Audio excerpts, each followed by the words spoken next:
Muy buenos días, buenas tardes o buenas noches, sea cuando sea que estáis viendo y disfrutando de esta charla que estamos dando de manera gratuita en Hoy Somos Historia, perdón, en Punto de Giro, pero que luego quedará colgada en Hoy Somos Historia, sin el pre y sin el post. Pero bueno, también os recomiendo que vayáis a echarle un ojo a ese canal, que hacen cosas muy chulas. A pesar de estar yo, hacemos cosas muy chulas también en Punto de Giro. Hoy estamos en esta penúltima charla, ya estamos en la recta final de la charla. Dar las gracias a los que estáis en directo, la bruja que se acaba de conectar ahora mismo. Gracias, bruja. Hoy hablamos de entre la vida y la muerte. Hera y Hades, la diosa del matrimonio y el dios de los muertos. La vida y la muerte, conceptos que nos pueden parecer en cierto sentido antagónicos y que no obstante están estrechamente relacionados. Es cierto que a nadie o a poca gente le gusta hablar del tema, tiene algo que hace que no queramos hablar de ello y sin embargo es parte de la vida, es algo absolutamente natural. Pero, ¿y los griegos? ¿Los griegos también se comportaban así ante la muerte? ¿Cómo reaccionaban a este fatídico momento que a todos nos llegará y a todos les llegaba? ¿Lloraban por sus seres queridos? Y ante la vida, ante momentos como el nacimiento de un nuevo ser, ¿cómo reaccionaban también los griegos? Bueno, pues eso un poco es lo que vamos a ir viendo en esta charla de una manera resumida, dando breves pinceladas como estamos haciendo en este bloque. Además, veremos qué nos deparará con Casandra en la poderosa Atenas. Os recuerdo que después de haber estado deambulando por toda la Hélade, de un sitio a otro, vamos poco a poco recuperando la memoria, poco a poco empezamos a conocer y a saber un poco más de lo que es el proyecto Atempus, estos viajes en el tiempo a través del éter, a través de la conciencia y cómo pues Cassandra parece ser un personaje bastante importante y que la única manera de volver quizá a recuperar su memoria o a su vida o a su mundo es a partir de un objeto del que hemos encontrado una parte pero que nos queda la otra parte que nos ha llevado hasta Atenas. Así que vamos a ver si podemos contestar a estas preguntas. Bien, pues comenzamos con el primer capítulo, que vamos a hablar de nacimientos. Y me voy a poner yo por aquí arriba para que me veáis la cara. Muy buenas, Tesinami, bienvenida. Las familias de la sociedad griega del periodo que estamos estudiando, de la Grecia clásica, ya sabéis, por cierto, no lo he puesto antes, pero aquí os pongo, como siempre, el mapa de la Hélade y los periodos dentro de la Grecia antigua, y nosotros nos estamos centrando sobre todo en el periodo clásico, que como veis va desde principios más o menos del siglo V antes de Cristo hasta mediados del cuarto antes de Cristo. Así que en ese periodo, no antes ni después, las familias griegas solían estar formadas más o menos por 2 o 3 hijos. ¿Qué diréis? Pues como hoy, ¿no? Tampoco ha cambiado mucho. Vale, lo que pasa es que aquí hay un matiz, porque para que 2 o 3 hijos llegaran a ya no a la edad adulta, sino a la adolescencia, a los 7, 8 años, una familia griega tenía que tener más o menos como media entre 5 y 6 partos como mínimo, para que os deis cuenta un poco de la mortalidad infantil. En dichos partos, que solían darse directamente en la propia casa, la norma era que solo otras mujeres podían estar con la madre en el momento de dar a luz. Esto se va a heredar y os acordáis que esto se heredará también en la Edad Media, que lo vimos en nuestro bloque de Hoy Somos Historia de vivir y morir en la Edad Media. También os lo recomiendo un montón. Bueno, pues estas mujeres solían, las que estaban con la que iba a parir, solían ser familiares de la embarazada y se recurría también a una profesional, en este caso a una partera, solamente en el caso de que hubiera complicaciones. Es decir, que normalmente el parto se daba de manera natural entre las amigas y gente que pues, había tenido algún hijo y que más o menos sabía cómo iba la cosa. Os pongo ahora una imagen. Fijaos, esta imagen que veis aquí, esta, mejor dicho, que es que la he puesto mal.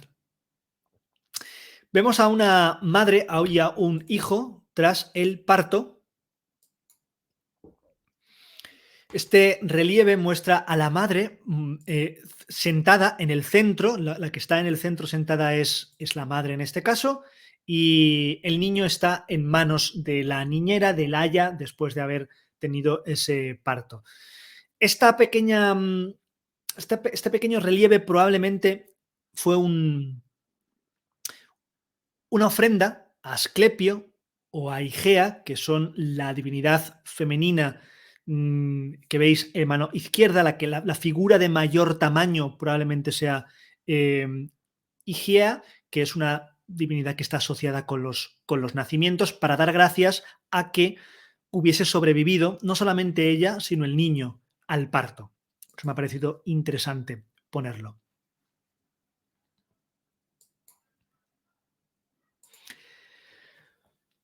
En Atenas, que es en el lugar donde solemos tener más información y el que más he hablado a lo largo de todo el bloque, la llegada de un nuevo miembro de la familia implicaba una gran ceremonia. Probablemente esta ceremonia se repetía en otros lugares de Grecia, pero tenemos bastantes datos de lo que sucedía en Atenas. Ya sabéis que luego también, ya lo vimos en las charlas anteriores, Esparta va a su rollo, como siempre.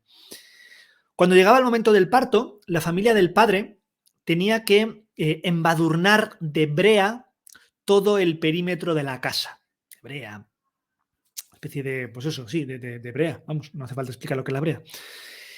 De esta manera lo que se pretendía era aislar ritualmente a la madre, y los asistentes que iban a estar en el parto también quedaban, las asistentes en este caso, un poco aisladas. Y además servía para anunciar a amigos y vecinos que el gran momento del parto había llegado. Es decir, que el parto, aunque sucedía en un lugar privado, no dejaba de ser un acontecimiento en cierta manera público que se debía de informar a vecinos y amigos.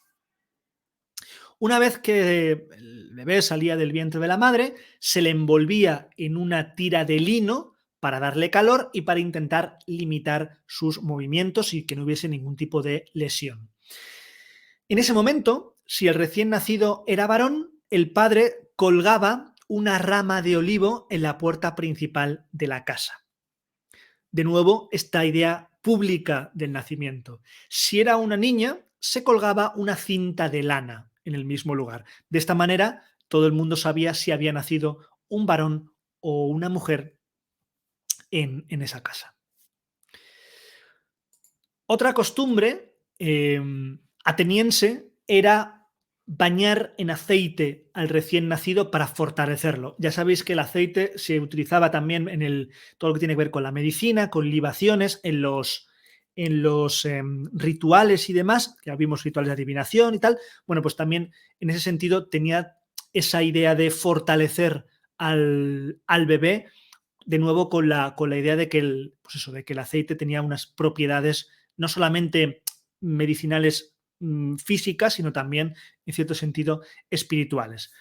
En Esparta también se le daba un baño a los recién nacidos, pero en este caso con alcohol, para, digamos, como muestra de su fortaleza física. Ya sabéis que los espartanos iban a su rollo.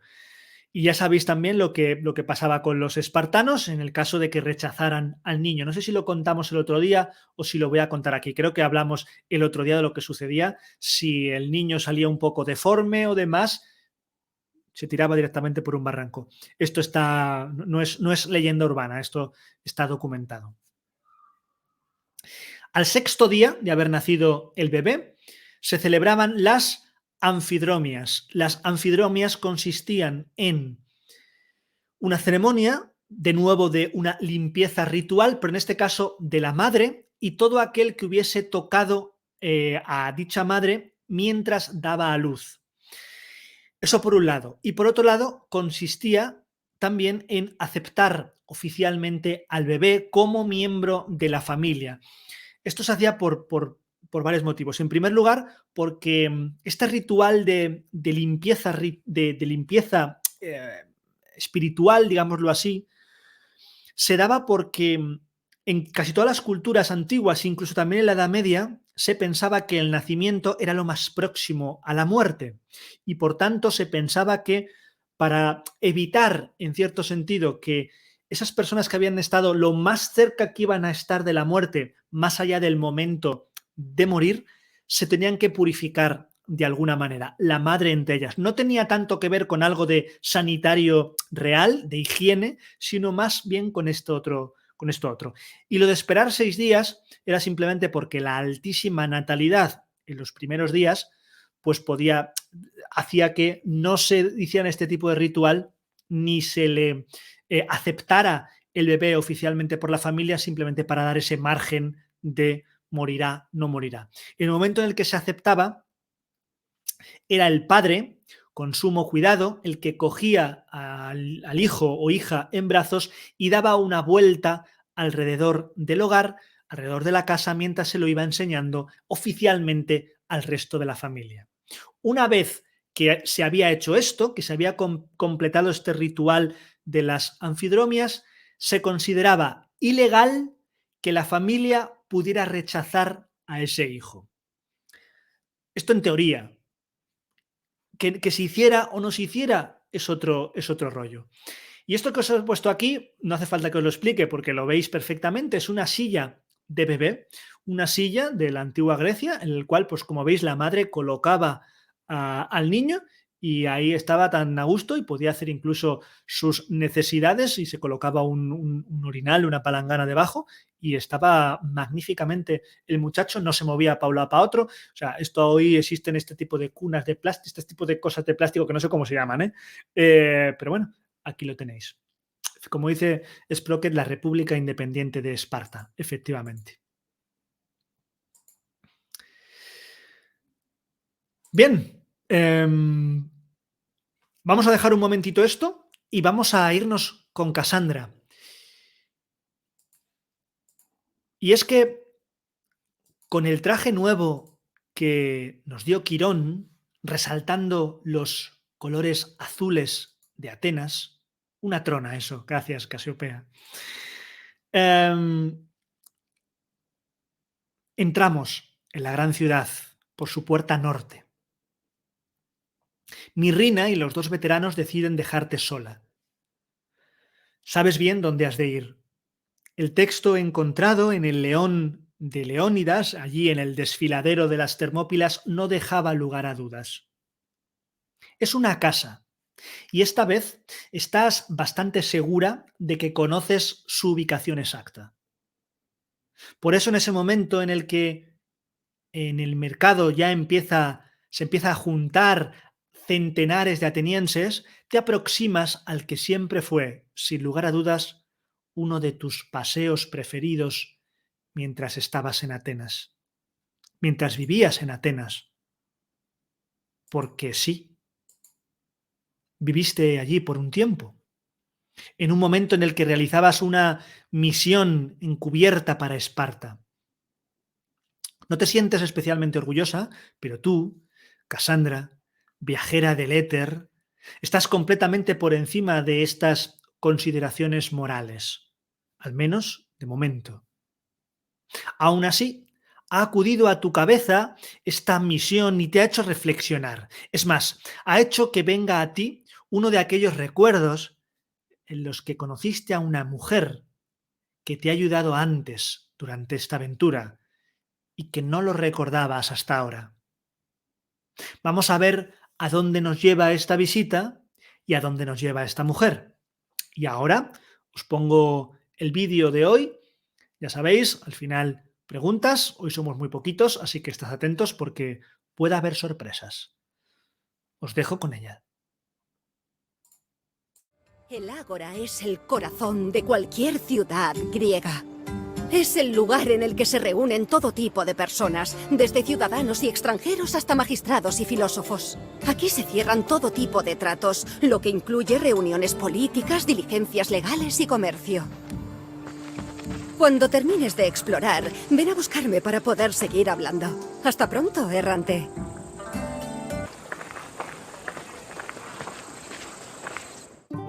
El Ágora era el centro cívico de Atenas, pero no solo era frecuentada por políticos y oficiales de la ciudad. Albergaba un mercado donde la gente podía adquirir alimentos y otros productos a los mercaderes. También era frecuentada por filósofos, que aprovechaban el espacio público para fundar escuelas y transmitir su saber a sus pupilos. La religión también tenía su espacio. En el ágora había templos dedicados a Hefesto y Apolo, además del altar de los 12 dioses y el monumento a los héroes epónimos.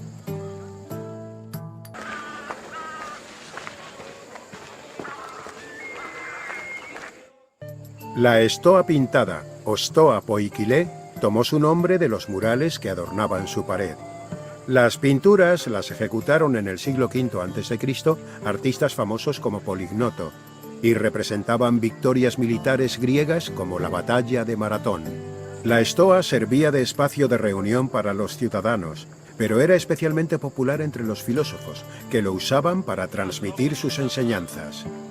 En el año 301 a.C., el filósofo Zenón de Citio eligió la estoa poikilé como centro de su escuela de filosofía, convenientemente llamada estoicismo.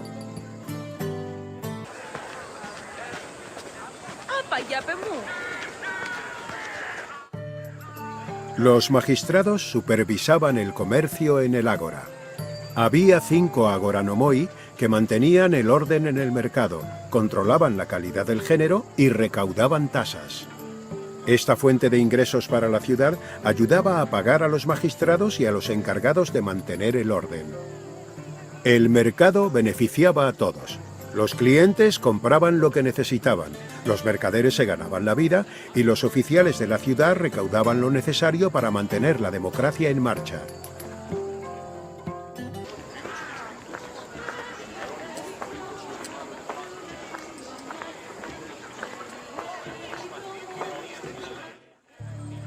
El templo original de Apolo Patros lo construyó Pisístrato alrededor del 535 a.C., pero fue destruido por los persas durante la invasión algunas décadas después. Salvo el altar, conservado en pie como recordatorio del sacrilegio de los persas, permaneció en ruinas largo tiempo. En el siglo IV a.C. acabarían construyendo el nuevo templo. Dentro había una estatua hecha por Eufranor, el mismo artista que pintó la estoa de Zeus. Este templo tuvo una importancia especial en Atenas, ya que conectaba con el origen de sus habitantes. Patros, que significa paternal, hacía referencia a la creencia de que Apolo era el padre de Ion, ancestro de los griegos jónicos, de los que todos los atenienses descendían.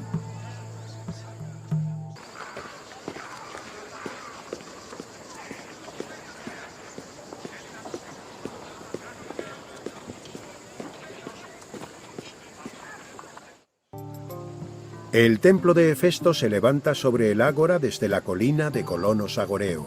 Hoy en día es uno de los templos mejor conservados de Grecia, debido a su conversión en iglesia durante la Edad Media. Pero aunque esta transformación conservó la estructura, también dañó las estatuas circundantes. El templo estaba dedicado no solo a Hefesto, el dios de la metalurgia, sino también a Atenea Ergane, la diosa de la artesanía. La práctica totalidad del Hefestión estaba profusamente decorada con representaciones de escenas mitológicas, como las de Teseo. Estas escenas dieron al templo el apodo de Teseión, que alude al barrio ateniense con el nombre del mismo rey.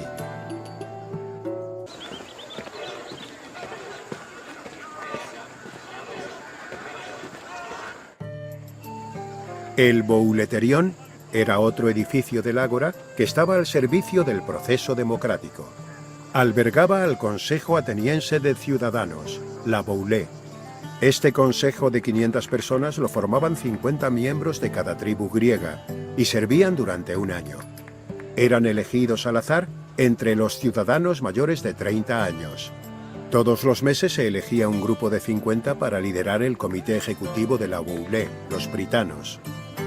Los pritanos se reunían a diario y convocaban reuniones del consejo al completo en el Bouleterión, donde pasaban el tiempo discutiendo propuestas de leyes.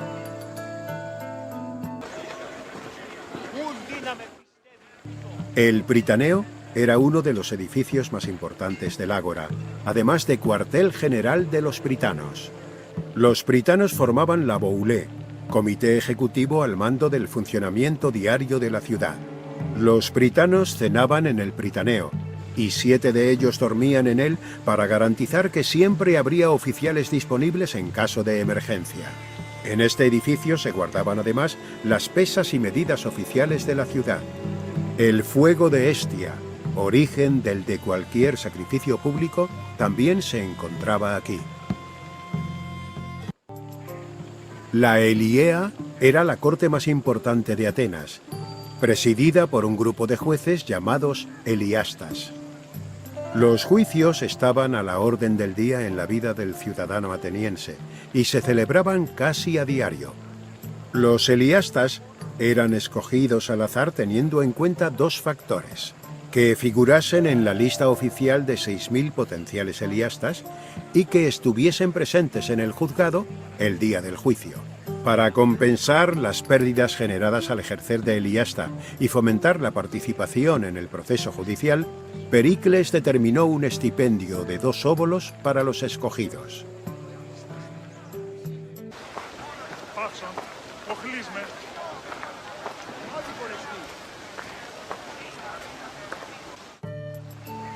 En el ágora, un ateniense podía comprar y vender un montón de productos.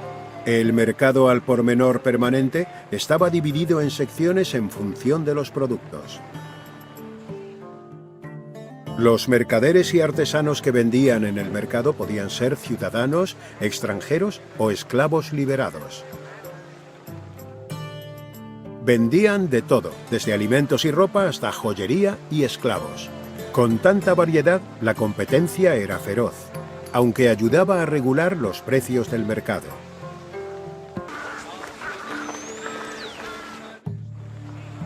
La Heliea no era el único juzgado de Atenas, había otro que se encontraba junto a la Stoa Sur.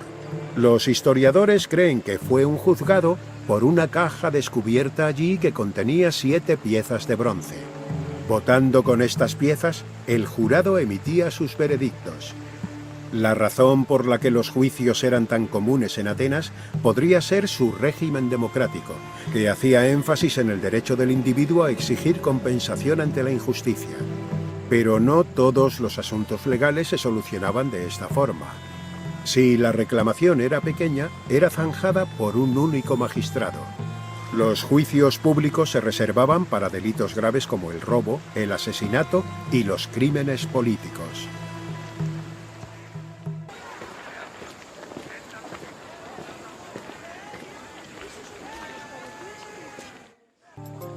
La ceca era donde se fabricaba la moneda local. Se cree que la ceca de Atenas estaba en el ágora de la ciudad, puesto que en excavaciones modernas se han encontrado pequeños discos de metal con esa función. Gran parte de la plata necesaria para acuñar moneda procedía de las minas de Laurión. Atenas dependía tanto de las minas que cuando las perdió durante la guerra del Peloponeso tuvo que fundir una estatua de oro de Atenea para emitir monedas de oro y evitar una crisis monetaria. Has conocido qué se siente en el ágora, siguiendo los pasos de innumerables Vamos a ver. atenienses antes que tú. Espero que el paseo haya subrayado su importancia para el comercio, la política y la legislación. Si tienes alguna consulta, no dudes en hacérmela. Adiós, errante. Espero que volvamos a vernos pronto. No tenemos hoy, por favor, no me acordaba. No me acordaba que no teníamos hoy aquí preguntas. ¿Cómo puede ser? Quizá haya otro vídeo, no me acordaba. Bueno, espero que hayáis tomado nota. Esto ha sido como cuando te dicen que va a haber un examen sorpresa y tú estudias mucho y luego no lo hay, pero te han hecho estudiar. Pues eso. Perdonad este coitus interruptus, ¿vale? Nosotros seguimos con Cassandra después de haber visto el ágora. Yo creo que como había tantos términos, había tantas cosas y tal, yo creo que no lo puse y el vídeo era tan largo que no puse las preguntas para no, pues eso, para que la gente no tal. Como esto no lo he hecho ahora, esto lo tenía ya hecho, pues no me he dado cuenta. Pero pero bueno, quizá luego, si no, luego yo fuera en la postcharla os hago alguna pregunta, ¿vale? No os preocupéis, os lo prometo. Vale, pues de momento quitamos esto y volvemos por aquí. Porque además de este recuerdo, y puesto que estás dispuesta a hacer tiempo hasta caer la noche, Cassandra, vas a seguir paseando por el ágora, mirando más de cerca algunos de los rincones que pasaron más desapercibidos en esta misión, porque sí, hay más. Así que ahora vosotros vais a escoger, vamos a hacer un recorrido y yo os voy a decir las dos opciones de recorrido, dos posibles paradas, y vosotros me decís una de ellas, ¿vale? La primera es, podemos hacer una primera parada en la fuente pública o en el jardín de Hefesto. Escoged fuente o jardín. En el chat, ya sabéis.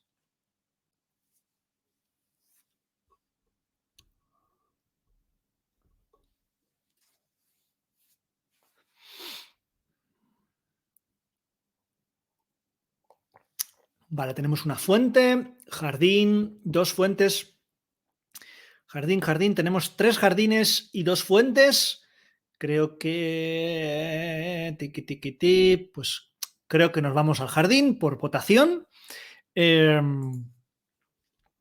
nos vamos al jardín de Hefesto.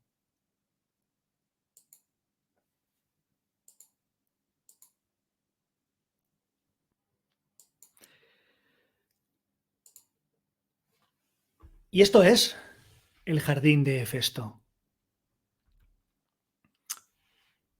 También se llama, también es conocido como el Hefestión, igual que el amigo de Alejandro. Bueno, pues en este lugar, mientras caminas por estas plantas y por este monumento ajardinado con el agua siempre presente, con esa columnata al final en forma de un ábside, aunque realmente aquí en esta época se llamarían exedras.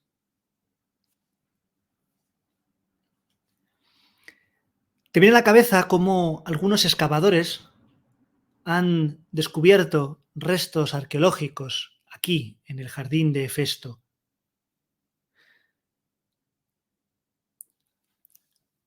Unos hallazgos que te hablan de ese tipo de plantas y de esos árboles que se plantaban de una forma paralela a la estructura principal. Esto no dejaba de ser un lugar de recreo, un lugar en donde después de haber hecho cualquiera de las compras o cualquiera de los momentos administrativos, pues uno pasaba por aquí para disfrutar de ello. Aquí tenéis una vista más frontal de estos jardines y podemos imaginar a los griegos, griegas, caminando por este lugar, charlando como de una manera absolutamente animosa. Para ellos esto no era algo excepcional. Esto no es un lugar en el que solo puedan entrar los ricos o los poderosos. Esto es un lugar público. Esto es un lugar de todos, en donde todos pueden contemplar estas maravillas, en donde todos pueden meter la punta de sus dedos en estos estanques, en donde todos pueden tocar esas estatuas de bronce recubiertas del preciado metal bien pulido con aceite, donde todos pueden refugiarse del sol abrasador de la Hélade en verano en esas columnatas semicirculares y charlar quizá con un amante o quizá con una amiga o con quien sea. De este jardín clásico, de este lugar de Hefesto, os propongo dos otros lugares. O bien la estoa de Zeus o bien la estoa Sur, que en principio no tiene un nombre propio. Decidme, ¿Zeus o Sur?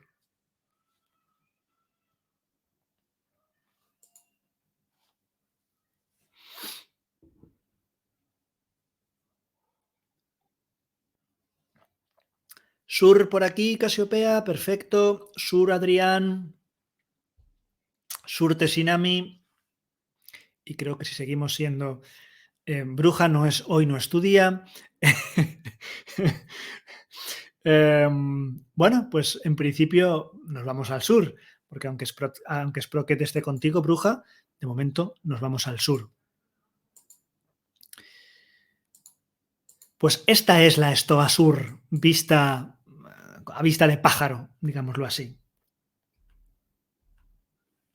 Como su nombre indica, la Estoa Sur se hallaba en la zona meridional del Ágora.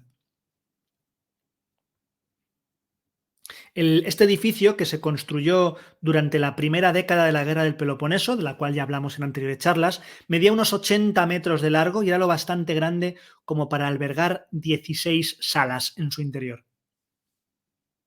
A juzgar por los restos de divanes en las paredes, se cree que algunas de esas estancias eran comedores y que los alimentos de los magistrados se pagaban con impuestos públicos. Vaya, hay cosas que no cambian. También se ha hallado una inscripción en otra sala que sugiere que la utilizaban los metronomoi, es decir, los magistrados que se encargaban de controlar los pesos y medidas. Es posible que el resto de salas tuvieran otras funciones, probablemente comerciales, ya que se han encontrado numerosas monedas en las excavaciones del edificio. Digamos que para quien conozca también un poco de historia romana, sería el equivalente a lo que luego los romanos harían con las basílicas, ¿vale? Que no tiene nada que ver con las basílicas cristianas. Y os pongo aquí esta imagen porque es una figura de terracota de un asistente a un banquete que quizá podría haberlo disfrutado en una de estas salas de esta estoa. Muy buenas, Saka, ¿cómo estás? Bien, y el último de las paradas, ¿podemos irnos a hacer una visita al monumento de los héroes epónimos o al altar de los 12 dioses? ¿Héroes o dioses? A ver si hay más suerte, bruja, esta vez.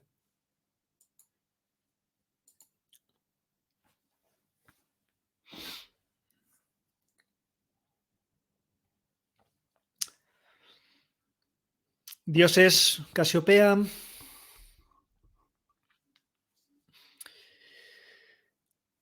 Tiqui, tiqui, tiqui, ti. Voten, voten. Dioses Tesinami, dioses Adrián. No me digas, bruja, que ibas a poner héroes.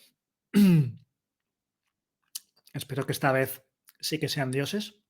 Igualmente, creo que ahora mismo, siendo 6, si ya 3, no sé si Sprocket se ha tenido que dejarnos en algún momento. Bueno, pues lo dicho, vamos pues con los dioses, el altar de los 12 dioses.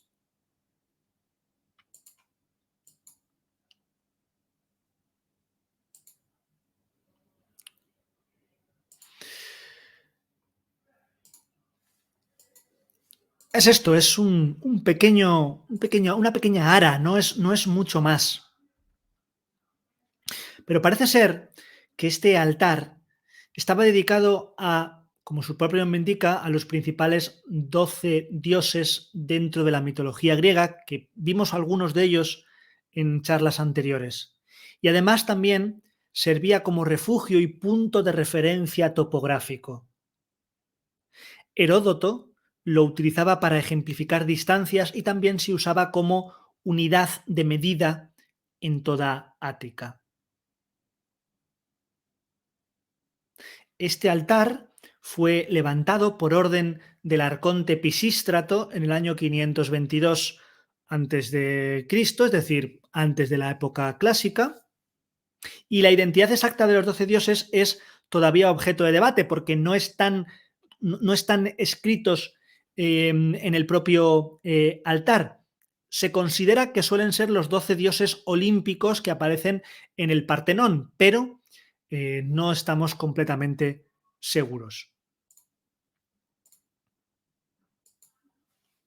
Aquí veis un altar, en este caso, decorado, porque habéis visto que el otro ara que hemos visto en el videojuego no está decorado. Aquí sí que lo veis con, en este caso, esto es una representación del mito de Adonis, ¿vale?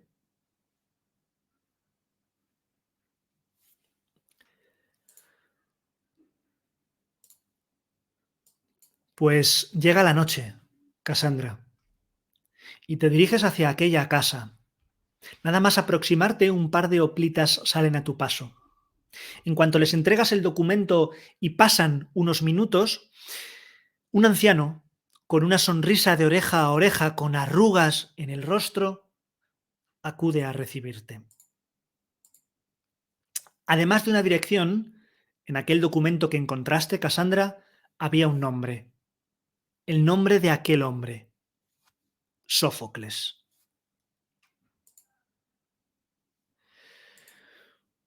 Bien, dejamos un momento a Cassandra, saludando a Sandra, muy buenas, y volvemos otra vez con los nacimientos, lo habíamos dejado ahí un poco en el aire.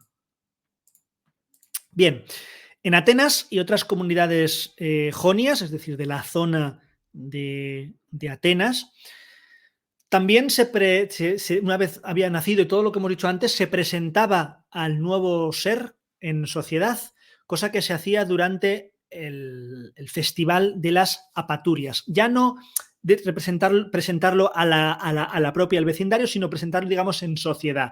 Y en ese momento, en ese festival, era cuando se inscribía de forma oficial a todos los niños y niñas que habían nacido ese año. Una especie de como de censo, una especie de idea de apuntarlo para que los dioses protegieran a esos nacidos durante ese año.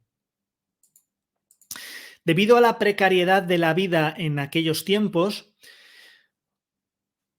donde en muchos casos un nuevo alumbramiento podía poner en peligro a la supervivencia de la familia al ser una boca más que alimentar, en familias sobre todo de un estatus muy bajo, el padre, y solamente el padre, tenía derecho a abandonar al recién nacido.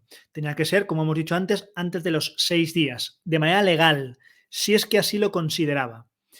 Si decidía hacerlo, normalmente lo metía dentro de un recipiente y lo dejaba en un determinado lugar. No quiero entrar en debate ni en cosas un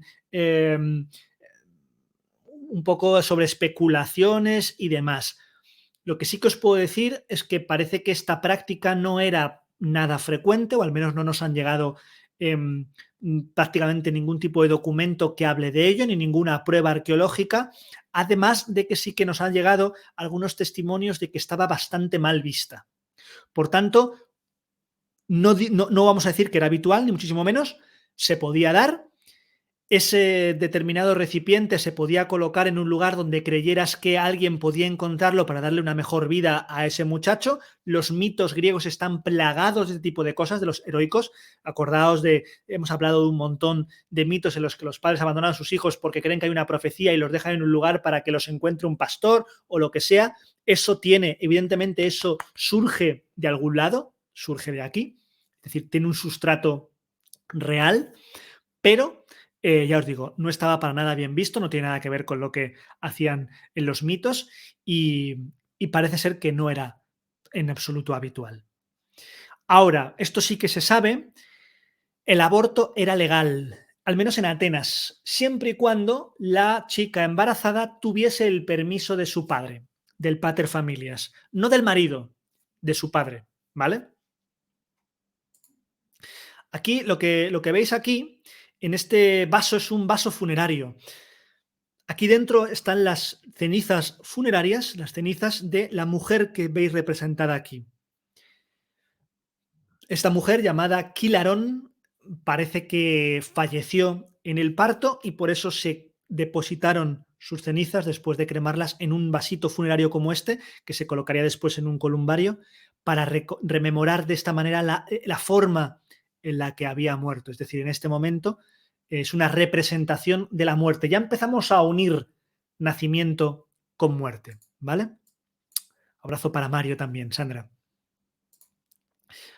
En Atenas, como ya vimos al hablar de la educación, los niños y niñas hasta los 7 años de edad pasaban la mayor parte del tiempo en compañía de sus madres y las mujeres de la casa,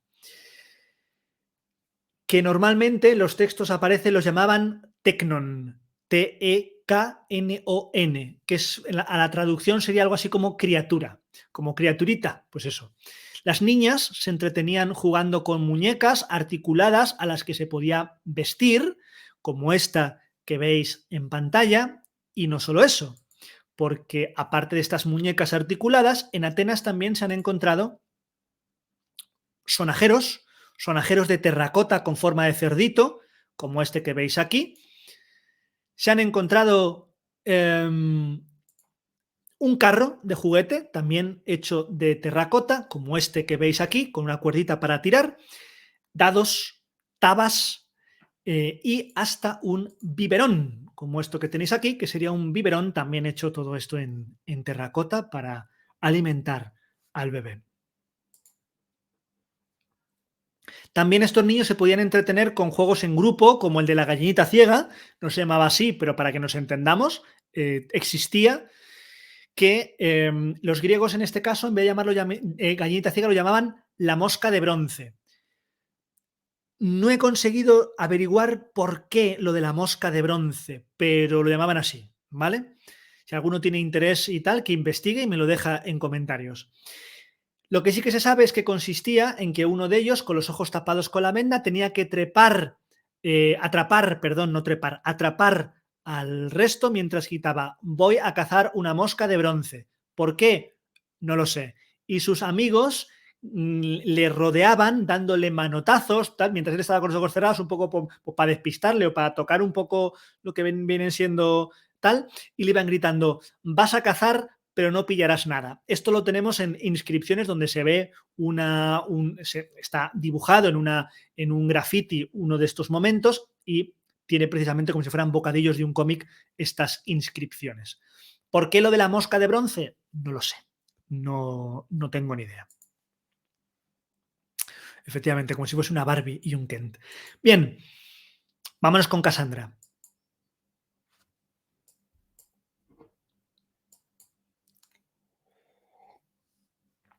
Y es que, aunque rondando ya los 90 años, el anciano poeta aún conserva momentos de auténtica lucidez. De la larga charla que mantienes con él, Cassandra, vuelves a tener la idea de tu misión, de que a él le concediste el privilegio de ocultar el segundo trozo de fragmento y que desde entonces lo ha estado custodiando. Pero lo más revelador es sin duda que el propio anciano os da un par de pistas más para comprender todo el cuadro en su totalidad. En primer lugar, te dice que aquel objeto sirve para volver a casa, a este lugar. Sirve para viajar de vuelta por el éter al punto de inicio del viaje, al Atempus, a esta sala que ahora aparece de nuevo en tu cabeza. Es cierto, tenías tan claro que necesitabas este objeto que aún no te habías planteado para qué lo necesitabas. Quizá era tu memoria, pero no lo sabías. Parece ser que en una de tus tantas visitas, hace más de 2 décadas, según Sófocles, le explicaste todo esto a él como si fuese otro más de tus confidentes, en este caso en Atenas, junto con una niña que hoy llegaría a convertirse en Aspasia, la Aspasia que nos ha llevado en este recorrido por el Ágora y que ahora ya es adulta, que ahora conoces y que además se ha casado con Pericles. Además, os habla de otro hombre, de ese espartano que os persigue. Desconoce su nombre, apenas dice que le ha visto el rostro, pero también nos dice que hace pocas semanas pasó por Atenas y ocurrió lo que nadie esperaba. Este hombre, sobornando al hijo de Sófocles, consiguió que le revelaran el paradero del fragmento y los dioses son testigos, consiguió la pieza escondida. Tu rostro es un poema, Cassandra, pero el de Sófocles está lleno de vergüenza, de culpa. Pero llegas a una conclusión. El enfrentamiento es inevitable. El futuro depende de hacerse con el artefacto completo y volver a ponerlo a buen recaudo. El futuro depende en encontrarse con aquel hombre. Pero al menos, piensas, lo haremos en mi terreno. Y con esta nueva información, dejamos un momento a Cassandra y volvemos a la charla. Y hablamos esta vez de matrimonio. Como ya vimos cuando hablamos de la mujer, el matrimonio tenía como función principal engendrar hijos. Y solía ser casi siempre un matrimonio concertado. Legalmente, un varón podía tener una única esposa. Sin embargo, ese mismo varón luego podía mantener relaciones con otras personas. Es decir, no estaba penado en muchos momentos de la historia griega, luego los romanos sí que lo penarán, el adulterio, ¿vale? En el novio, en el hombre, no en la mujer. Esta imagen que veis aquí es una imagen de una ánfora que están preparando a la novia para la ceremonia. Los casamientos entre personas de la misma familia, es decir, primos carnales, tío y sobrina, etcétera, eran bastante frecuentes. De hecho, cuando un núcleo familiar no tenía descendencia masculina, la obligación de mantener dicho núcleo unido pasaba a alguna de las hijas. Entonces, a partir de ese momento, esa mujer se vio obligada a contraer matrimonio con el pariente más cercano con línea paterna y que aún pudiera tener hijos. Generalmente esto era un tío o un primo, ¿vale? Si el tío o el primo con el que tenía que casarse estaba casado a su vez, ese tendría que divorciarse de su actual esposa y casarse con la nueva esposa, quisiese él o no. Si tenía un hijo, este se consideraba el heredero de todas las posesiones,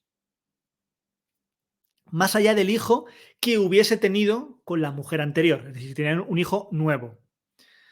Por eso, que era por eso por lo que se hacía este casamiento. Si por alguna circunstancia el cabeza de familia no tenía descendencia alguna, ni masculina ni femenina, debía de adoptar algún pariente varón como su heredero para perpetuar así su linaje y que éste no desapareciera. Es decir, aquí había una serie de normas en la teoría, luego en la práctica en muchos casos a lo mejor no se cumplían, pero también creo que para cualquier, pues sobre todo en la aristocracia, no estamos hablando, estamos hablando de personas, digamos, que podían permitirse este tipo de cosas y que quizá no podían permitirse el perder su estatus porque su familia se extinguía en un momento dado, ¿no? Y tenían que perpetuar la estirpe, digámoslo así, la familia, entre comillas. Esto que veis aquí, están preparando el vestido nupcial de la novia, esta imagen. Totalmente, el intríngulis familiar, eso es. Bueno, uno de los momentos más importantes de las bodas griegas era el traslado de la novia a su nuevo hogar. Este acontecimiento se realizaba, como veis aquí, mediante una procesión vespertina donde la novia, flanqueada por el novio y por el mejor amigo del novio, de ahí lo del padrino, era guiada a su nuevo hogar en compañía de los amigos y conocidos. Se añadía música, participaba también la madre de la novia, se portaban antorchas, es decir, todo esto, cuanto mayor fuese la familia en cuanto a poder adquisitivo, más grande sería esta procesión. Esto solamente se realizaba una vez, por lo que si en algún momento la mujer se divorciaba y se volvía a casar, este ritual no se repetiría, solamente era para el primer matrimonio. ¿De acuerdo? Y hablando de divorcio, en Atenas podía pedir divorcio el marido, la mujer o el padre de la mujer, al menos en teoría. Otra cosa es que estuviese bien visto que la mujer lo pidiese y que se aceptase por parte del marido. Pero en teoría lo podían pedir tanto el marido como la esposa y el padre de la esposa. Esto solía ser cuando no se había cumplido quizá con lo que se había pactado con la dote, porque en el momento esto creo que lo vamos a ver un poco más adelante, pero bueno, si no, en el momento en el que la novia pasaba de la casa del padre a la casa del marido, su tutor legal, entre comillas lo de tutor legal, pasaba de ser su padre a ser su marido, ¿vale?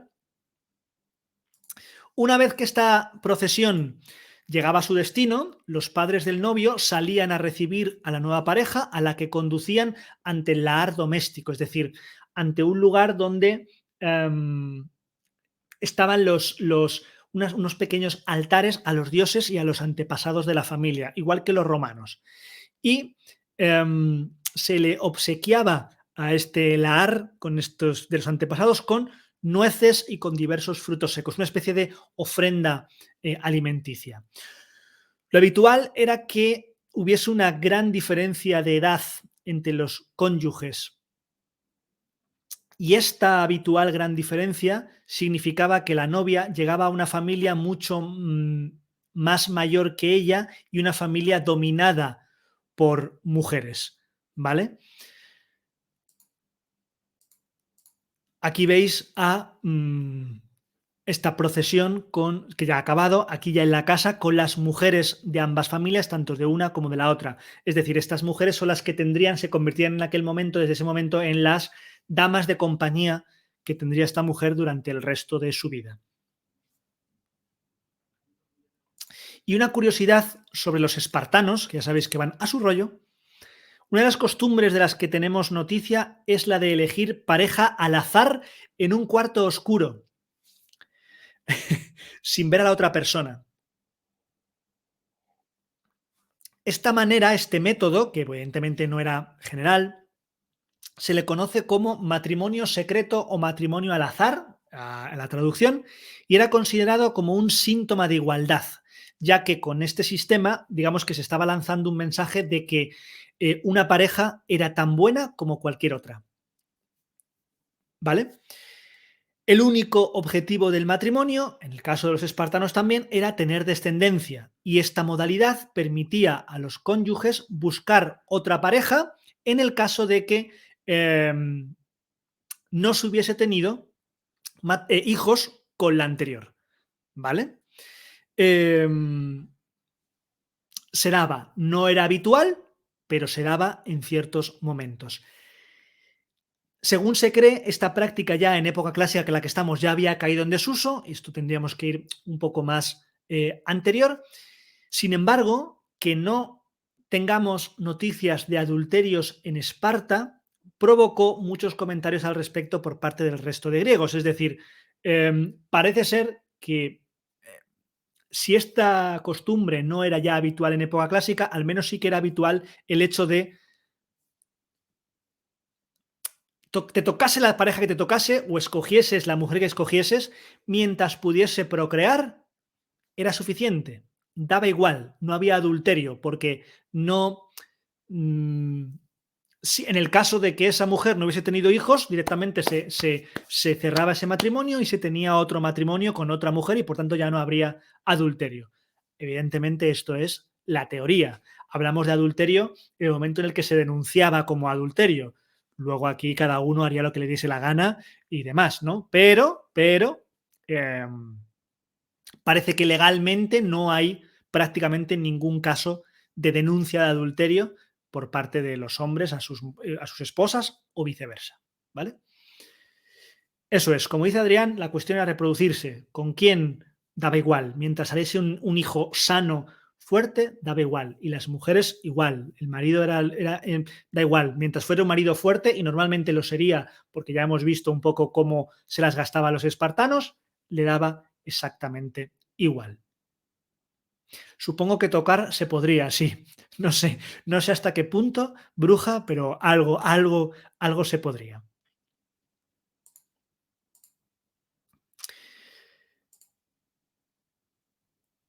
Cassandra tiene un plan. Y su plan es arriesgado.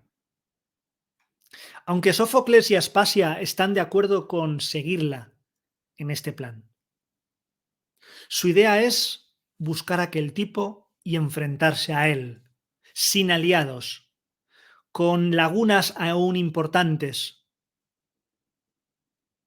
Pero no, eso era una locura. Así que has decidido atraerlo hacia ti, hasta Atenas. Para ello hay que colocar un cebo, y ese cebo, por voluntad propia, va a ser Mirrina. El plan es sencillo. Ir hasta uno de los lugares donde se le había visto por última vez, dejar que pillase, entre comillas, a Mirrina husmeando por la zona y ante la imposibilidad de encontrarle, regresar a Atenas, eso sí, asegurándose de que el espartano seguía nuestros pasos para atraerle a la ciudad. Mejor dicho, los pasos de Mirrina. Según los informantes de Aspasia, existen dos puntos calientes en donde parece que se ha podido ver al espartano hace apenas unos días.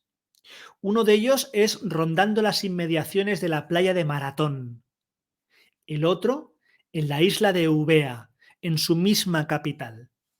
Así que yo os pregunto, toma de decisiones, ¿dónde vamos? ¿A la isla de Maratón?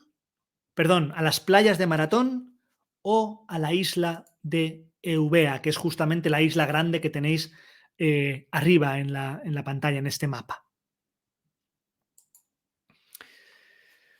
¿Dónde queda el amor? Pues el amor quedaría al menos unido al matrimonio, no. O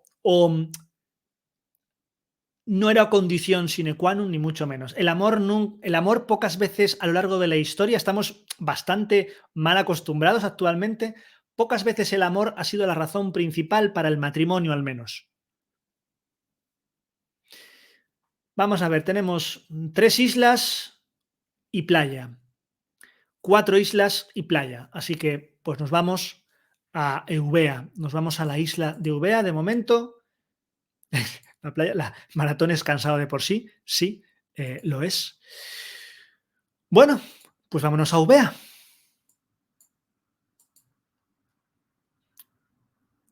Nuestra mente deja un momento a Cassandra y casi como si nosotros pudiésemos viajar también a través del éter, vamos a asumir, imaginad, el control de Mirrina en su viaje a esta isla, una de las más grandes del Egeo. Desde el puerto del Pireo, en unos días, con una navegación favorable, llegamos hasta Calcis, la polis principal de la isla, su capital, diríamos hoy. Este lugar que veis en pantalla ganó renombre gracias a su tradición en el trabajo del metal y sobre todo gracias a sus armas de bronce. Bien es cierto que durante la guerra del Peloponeso se sospechaba que podía dar la espalda a Atenas, de la cual era aliada, y por ese motivo tuvo que firmar un tratado especial donde juraba lealtad a Atenas y a toda la Liga de Delos, que era la liga de la que Atenas era la líder.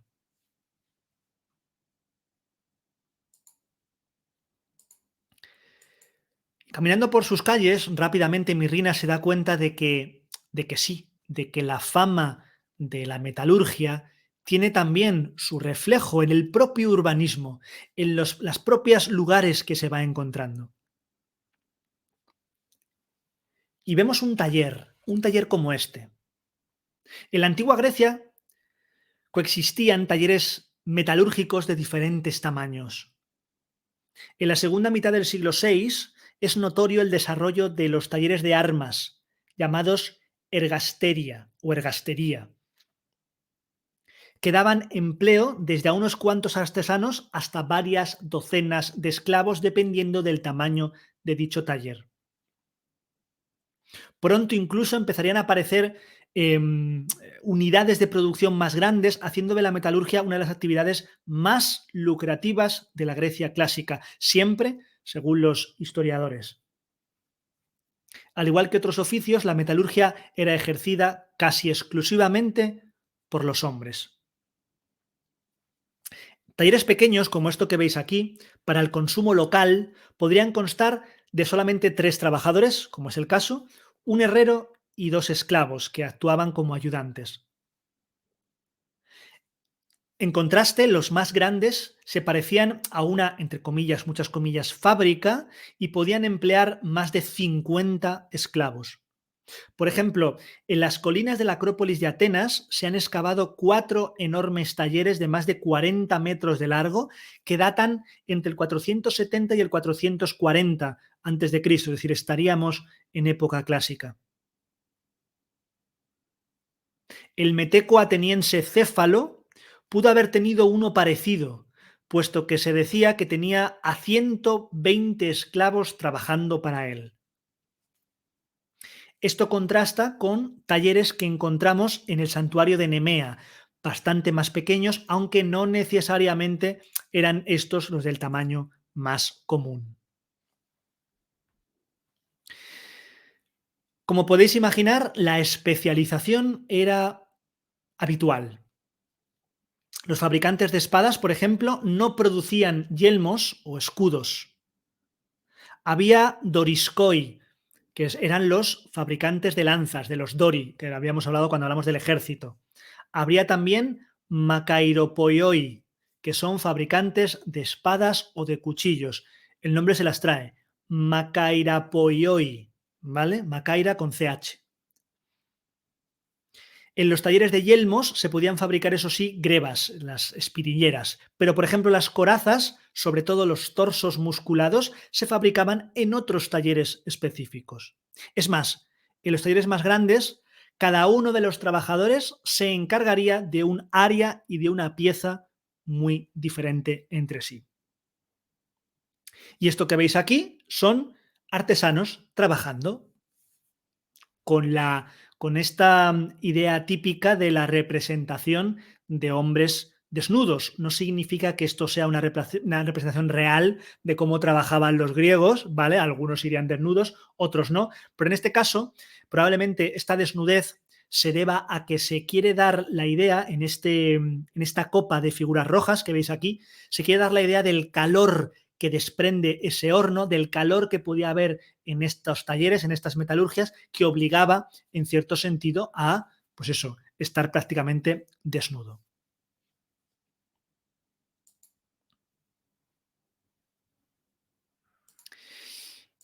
Y es durante el paseo de Mirrina por aquí, por el mercado de esclavos, cuando cae en la cuenta de que hay alguien, un hombre fornido, acompañado por dos jóvenes que parecen espartanos, que le están siguiendo.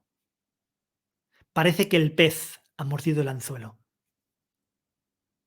Para asegurarse, mejor ir hasta un lugar más tranquilo, donde su presencia no pueda deberse simplemente a la casualidad.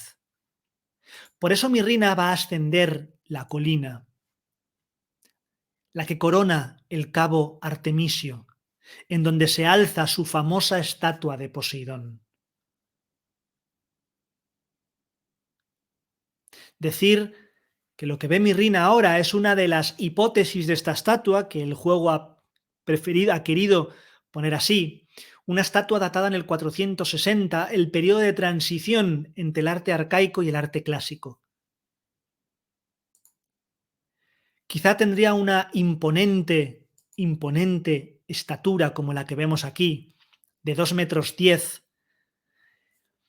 Y abro un paréntesis, 2,10 metros es la altura a la que se representaban los dioses. Los griegos tenían, igual que los egipcios, tenían una manera estándar, unos estándares dentro de las representaciones artísticas. Los griegos, en una época determinada, algunos talleres determinados, tenían también estos estándares. 2,10 metros era como se representaban a los dioses. A los héroes, 1,90 m. Y a los hombres importantes, 1,80 m.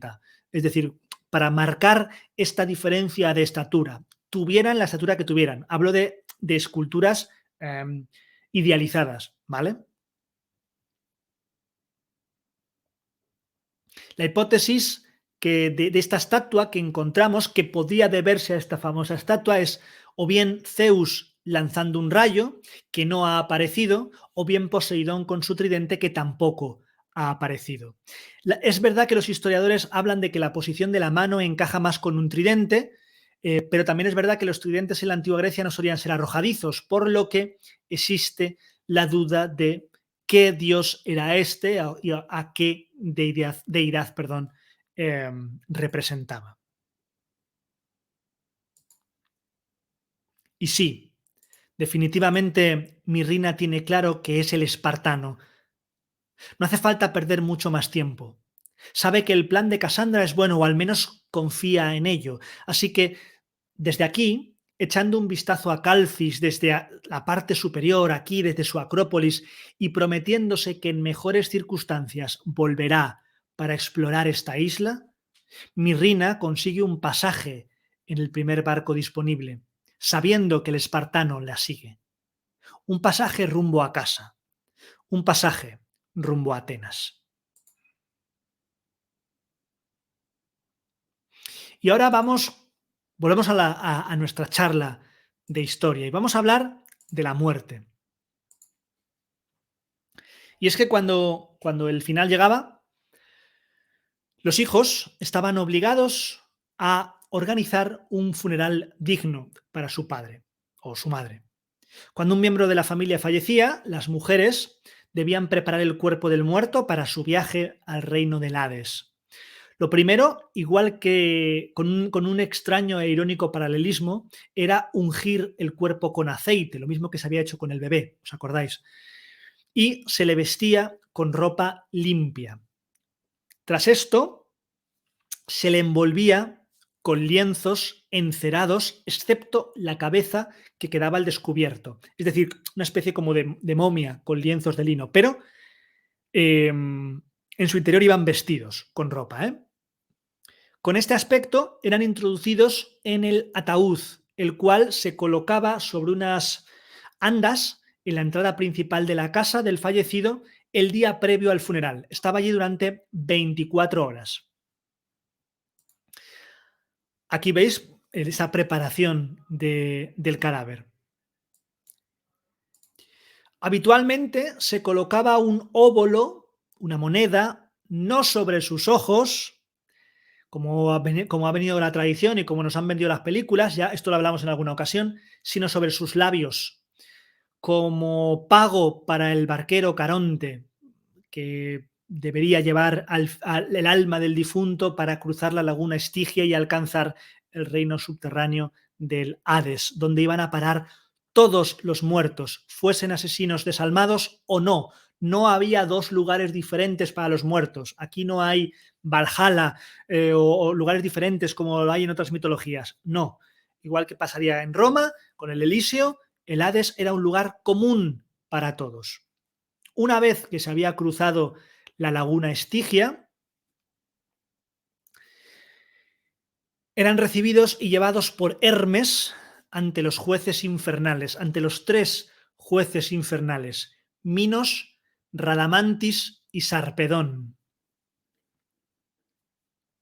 Una vez que los 3 jueces habían emitido su veredicto, esto es parecido también a lo que sucede con el juicio del alma egipcia, ¿os acordáis?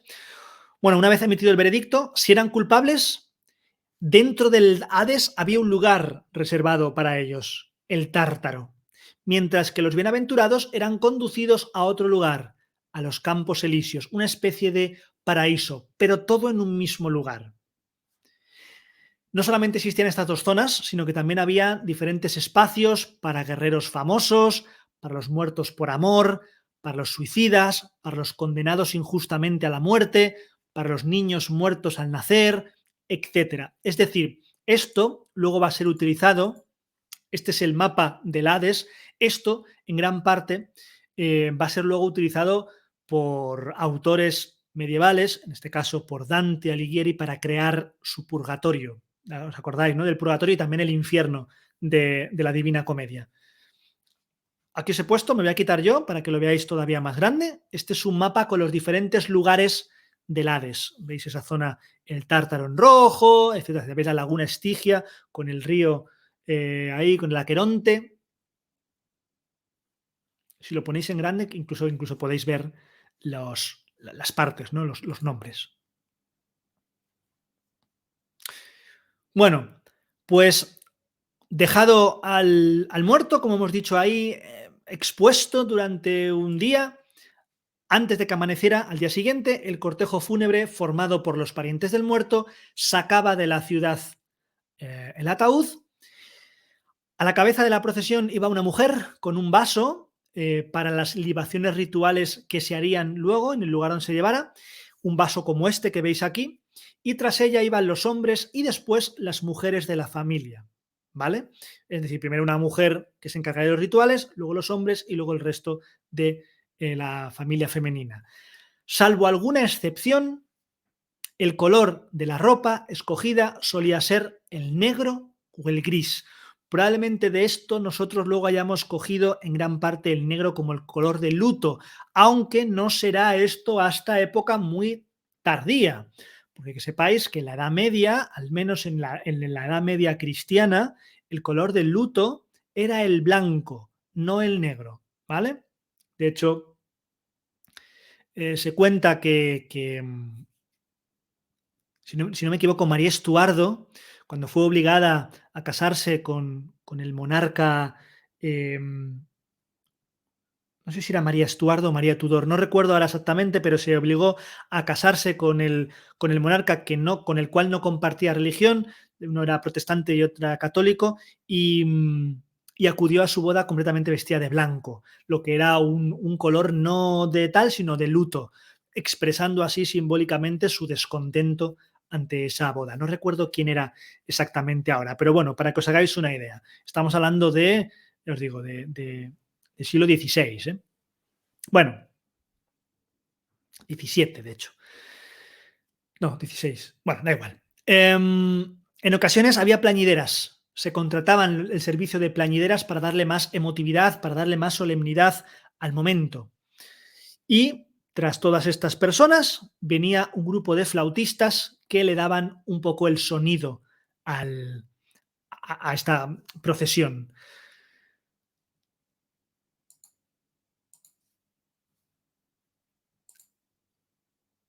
Vale, me he pasado de foto. Aquí, vale.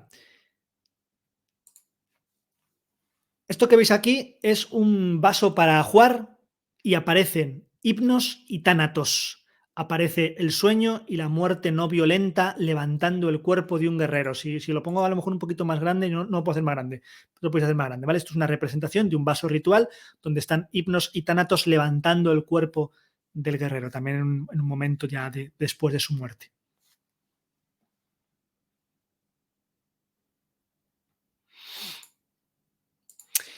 Y ahora sí, llegamos a este lugar, el lugar de la emboscada. Con las noticias de que Mirrina llegará a Atenas a la mañana siguiente, Casandra y vuestros aliados preparáis un plan para emboscar al espartano. Llegáis a la conclusión de que un sitio público, aunque solo sea para un primer contacto, es lo más seguro. Aspasia os propone el Odeon, el edificio principal relacionado con la música, mientras que Sófocles, por su parte, no puede sino recomendarte el teatro. Escojas el que escojas, aprenderás un poco sobre ello antes de que, si los dioses están de vuestro lado, podáis cerrar por fin este capítulo de vuestra vida. Así que os pregunto, ¿qué queréis? ¿Dónde queréis hacer la emboscada? ¿En el teatro o en el Odeon? ¿Teatro o música? ¿Qué preferís?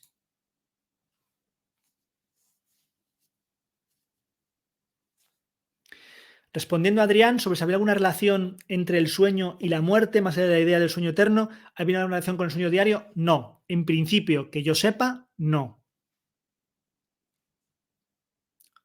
Más allá de la idea esta de el sueño eterno, y por después llegaba este himnos. 3 teatros, 4 teatros, 2 músicas. Vale, pues en este caso, teatro. Bien, Bruja, has acertado en este caso. Vale, pues nos vamos al teatro. Y como nos vamos al teatro, os voy a dejar con un pequeño vídeo en el cual os hablarán del teatro. No sé si tiene, creo que no tiene preguntas, pero bueno, por si acaso, tomad nota. Allá vamos.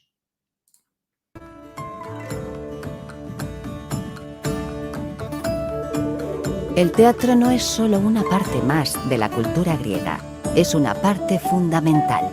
En Atenas, los dramas y comedias procedían de los cantos y bailes realizados por los miembros del culto de Dioniso. Entre el 536 y el 533 a.C., quedó patente el imparable ascenso del teatro en Atenas, cuando la responsabilidad de organizar las tragedias fue confiada al arconte, el magistrado de más rango de la ciudad. A partir de ahí, la popularidad del teatro creció rápidamente. y pronto se construyó un espacio permanente para representar hiperobras en una ladera de la Acrópolis. Durante el siglo V a.C., teatro y democracia se irían entrelazando en Atenas.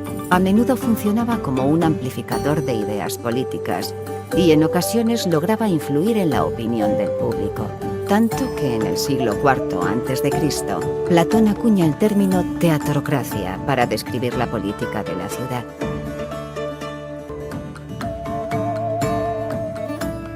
Los certámenes de teatro se celebraban en el santuario del Dioniso Eleuterio, dios del vino y patrón del teatro. Dioniso era el hijo de Zeus y de una mortal llamada Sémele. Cuenta la historia que Zeus, que se había enamorado de Sémele, se le apareció sujetando un rayo en la mano. Sémele fue trágicamente abatida por el rayo, pero Zeus se las ingenió para salvar a su hijo nonato, gestando el embrión en su muslo hasta su nacimiento. Por eso se ha dicho que el nombre de Dioniso significa el nacido dos veces. En Atenas, el teatro era una parte del culto de Dioniso, y las producciones escénicas en honor del dios se celebraban durante fiestas como las Leneas o las Grandes Dionisias. En Atenas, se celebraban 3 festivales en honor a Dioniso con representaciones teatrales: las Dionisias rurales, las Leneas y las Grandes Dionisias. En las Dionisias rurales, cada demo de Ática organizaba su propia procesión dionisíaca. Los desfiles estaban repletos de cantos fálicos, danzas y simbolismo de fertilidad. Los participantes llevaban máscaras de borracho y cantaban loas obscenas al dios. Las Leneas eran las Dionisias más antiguas. Se celebraban en exclusiva para ciudadanos griegos y consistían casi por completo en comedias. Las Grandes Dionisias, para acabar, eran la fiesta más importante. Celebradas a lo largo de varios días, comenzaban con un desfile, la faloforia, continuaban con competiciones de ditirambo y terminaban con certámenes de teatro sagrados. El arconte, el magistrado principal, se ocupaba de supervisar las Grandes Dionisias y recibía la ayuda de otros 12 magistrados. Entre sus labores, el arconte escogía a los coregos, ricos ciudadanos atenienses responsables de aportar fondos para los ensayos y las representaciones. 2 días antes de empezar el festival se celebraba el proagón, ceremonia en la que los dramaturgos presentaban sus obras. Las Dionisias comenzaban de lleno con la procesión hasta el templo del dios, seguida por sacrificios y un simposio. Los 2 días siguientes se centraban en los concursos de ditirambo, mientras que los 4 últimos se dedicaban al teatro. 10 jueces, escogidos de forma aleatoria por el arconte, decidían el resultado de los concursos. Los jueces introducían sus votos en una urna y el ganador se elegía sacando al azar 5 de ellos. Todos los actores atenienses eran varones, independientemente del género del papel interpretado. Las tragedias originales contaban con un solo actor, que interpretaba junto a un coro, y acabarían con un máximo de 4. Al añadir papeles se crearon oportunidades para diálogos dramáticos. Durante las actuaciones, los actores se preparaban tras la esquené, una estructura que servía de camerino antes de salir al proscenio o escenario. La esquené podía estar pintada para representar fondos como palacios, templos o tumbas. Su techo estaba reservado para apariciones divinas. Estos dioses eran desplazados con una grúa llamada mechané, que producía unos efectos visuales espectaculares. Los actores actuaban con máscara y vestuario elaborado. Para las tragedias se ataviaban con magníficos ropajes, mientras que en las comedias los personajes masculinos llevaban falos desproporcionados para aumentar la comicidad. La parte central del teatro era la orquesta, el lugar del baile. Era una gran zona circular en la que actuaba el coro. Se celebraban ritos religiosos y, se cree, se actuaba. Hombres disfrazados con máscaras formaban los coros.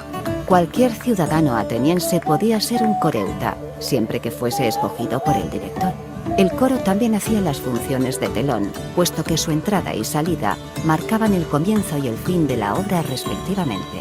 En cada obra se creaban máscaras y vestuario nuevos para el coro, a menudo igual de impresionantes y elaborados que los de los actores. En las comedias de Aristófanes, por ejemplo, el coro se disfrazaba de avispas, ranas, pájaros, nubes o islas. En una de sus obras, Los caballeros, unos cabalgaban sobre otros vestidos de caballo.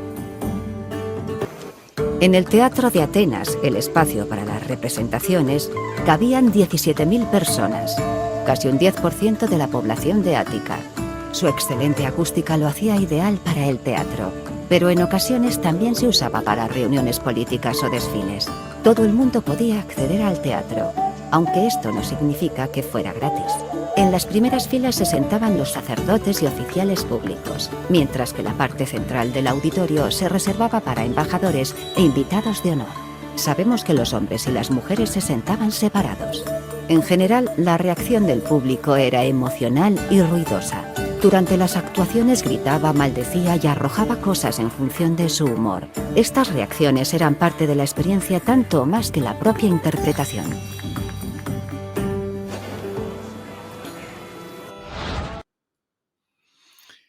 Pues maravilloso, maravilloso esta lección de teatro. Y vamos a terminar la charla terminando con la muerte. Habíamos dejado el cortejo fúnebre.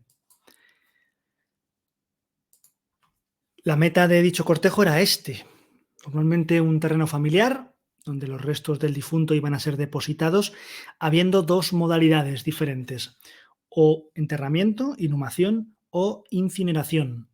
Si se escogía el enterramiento, la inhumación, lo habitual era emplear sarcófagos monolíticos compuestos, o sea, monolíticos o compuestos, es decir, de una sola pieza o de varias piezas, de caliza o de mármol, normalmente. Si escogemos la cremación, una vez que se realizaba dicha cremación en unos lugares específicos de las necrópolis, las cenizas y los huesos que quedaban, que eran bastantes, huesos me refiero, se cogían, se envolvían en una tela y se introducían en una urna funeraria. Y esa urna se depositaba normalmente pues, en un columbario familiar o en un lugar donde hubiese más urnas como ese. Si tenías uno familiar, pues en el familiar. Eso tampoco ha cambiado mucho. Se finalizaba toda esta ceremonia con unas libaciones de nuevo rituales, se vertía vino y aceite sobre los restos del fallecido, simulando que este fallecido bebía y disfrutaba por última vez de este vino y de estas prebendas, y después de esto el cortejo regresaba a casa. Una vez que llegaban a casa, de nuevo las similitudes con el nacimiento, los parientes debían purificarse, porque se creía que los cadáveres eran impuros. Una vez que se habían purificado, la fiesta. Llegaba el banquete ritual que no podía faltar y que ha estado en prácticamente todas las culturas antiguas hasta el momento del nacimiento del cristianismo, en el que toda esta cosa de banquete ritual y de, entre comillas, algo más festivo, se ha eliminado. Pero tanto griegos, romanos, nórdicos, germanos, todo esto, había un banquete ritual, pues no voy a hablar de para celebrar la muerte, pero para celebrar a los que sí estaban con vida, ¿no? Las tumbas estaban a veces dispersas, como veis aquí. Esta es la necrópolis que está a las afueras de Atenas, en el propio videojuego. En cementerios desordenados, abigarrados, con poco orden, con una multitud de enterramientos. Solían tener ajuar, aunque no demasiado, de todo tipo, desde fíbulas hasta vasos cerámicos, pero se desconoce realmente cuál era el significado y la función de los mismos, es decir, no se sabe, porque no han quedado tratados por escrito, si realmente, como pasaba a lo mejor con la cultura egipcia, eran para que el alma del difunto los utilizara, o si eran simplemente como recuerdo, o cuál era el significado profundo, el sentido profundo de dicho ajuar. Y lo que sí que sabemos es que después de este funeral, cada cierto tiempo y también en días señalados, la familia iba al cementerio a honrar al difunto. Esta ceremonia de respeto, de memoria del fallecido, consistía de nuevo en una libación, vino, quema de alimentos y pequeños pájaros o pequeños pájaros, o también adornar la tumba con cintas de colores. De nuevo se hacía una especie de alimentar de manera simbólica, de manera ritual al difunto.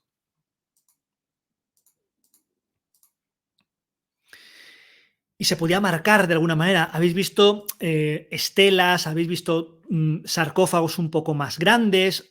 Veis que no era algo homogéneo. Esto lo van a heredar también los romanos, ¿no? Esto que os pongo aquí es una estela, es decir, un lugar, un monumento funerario dedicado a 2 guerreros, a 2 hoplitas, como veis aquí. Por último, decir que los griegos creían que los muertos podían influir de forma positiva o totalmente negativa sobre la vida de los vivos.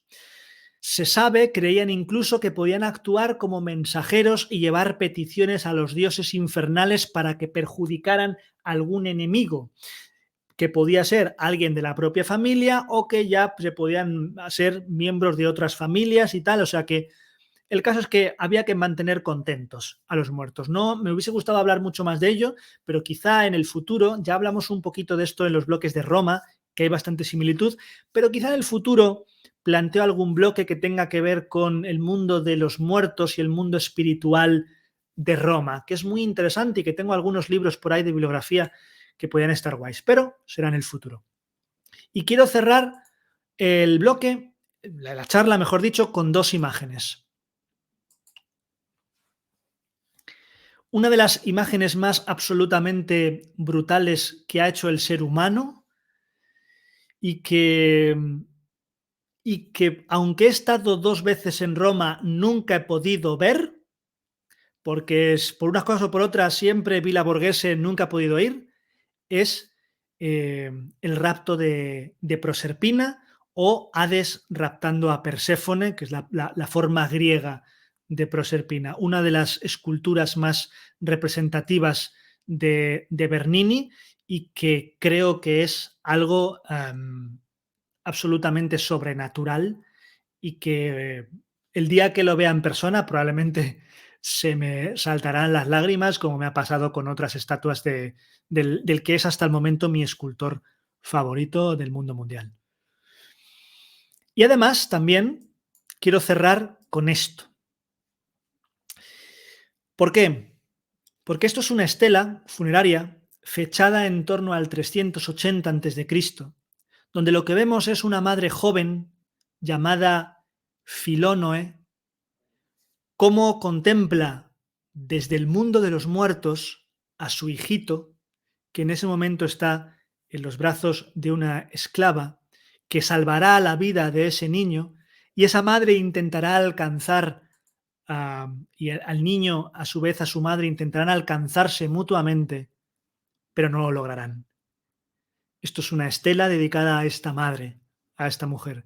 Y he querido cerrar esta charla con esto, con una perfecta unión, este círculo cerrado entre la vida y la muerte.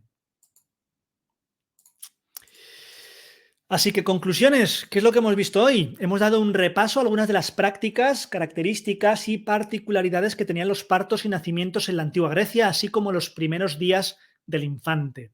Hemos descubierto uno de los lugares más apasionantes de Atenas, su ágora, el centro cívico de toda ciudad helena. Hemos investigado algo sobre el matrimonio, poniendo hincapié en los ritos, ceremonias y particularidades, además de alguna que otra curiosidad espartana. Hemos viajado, esta vez con Mirrina, a la rica isla de Eubea, siguiendo este juego del gato y el ratón que puede resultar peligroso. Hemos descubierto la utilidad del artefacto, además de volver a encontrarnos con Aspasia y con un anciano poeta, con Sófocles. Como parte de nuestro plan, ahora sabemos un poco más sobre una de las actividades sociales, políticas y socioeconómicas más importantes del ocio ateniense, que es el teatro. Y por último, hemos viajado al Hades, aunque solo sea metafóricamente hablando, para profundizar en las prácticas y tradiciones relacionadas con la muerte y con los antepasados. Así que así, de la mano de Casandra y sus aliados, hemos dado un paso más en la resolución de esta aventura. Un viaje que tocará a su fin en la próxima charla, que lo que parece puede que esté entre la vida y la muerte. Gracias a todos, todo lo que habéis estado en directo, los que lo habéis visto en diferido, ya sea aquí o en el canal de Hoy Somos Historia. Los que estáis en directo no os vayáis, que ahora seguimos, por supuesto. El resto nos vemos en la última charla donde cerraremos esta historia. Mientras tanto, seguid haciendo historia.